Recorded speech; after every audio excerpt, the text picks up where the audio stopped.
What's up guys, for today I'm going to show you another very unique product.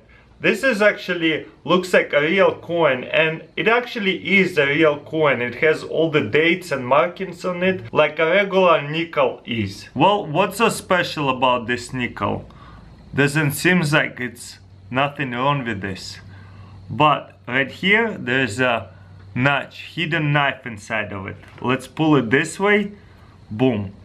And you got yourself a small knife, a very small knife, but at the same time very sharp knife. I got here power cord and a coin knife.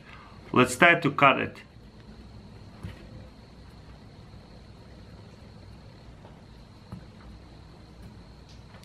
Wow, look at that.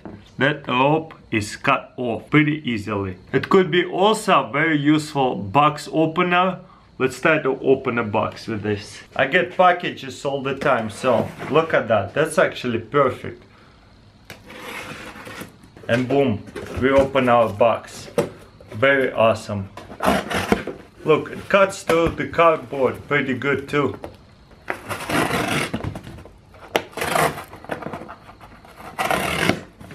Even though it's a small knife, look, I can completely cut off a piece of a cardboard with this coin knife. Epic. To fold it back together, all you have to do is just put it in like that. Can't even see that there is even a knife, especially with the naked eye. By the way, sorry about my dirty hands. I just ate some grapes. Boom. Open it, close it, open it, close it. But by itself, it's not falling out. You'd have to open it with your finger. Sometimes if the blade falls in too much, you just use your nail and pop it open. Epic. What do you guys think? Alright guys, that's pretty much it. By the way, follow me on Instagram, links in description. Thank you for watching and I'll see you next time.